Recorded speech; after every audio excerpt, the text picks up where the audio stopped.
میخوایم یاد بگیریم به زبان ترکی استانبولی بگیم اخم نکن.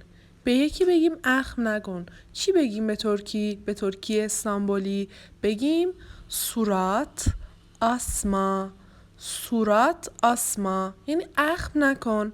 بریم تو مثال یاد بگیریم، توی جمله یاد بگیریم. میگه akşama kadar böyle surat mı asacaksın؟ akşam یعنی عصر، طرفای شب. کادار به معنای تا هستش اینجا. akşama kadar میگه تا عصر، تا شب. böyle اینطوری، اینجوری. surat mı asacaksın؟ صورت asma گفتیم یعنی اخم کردن. صورت مı اینجا سوالی کرده.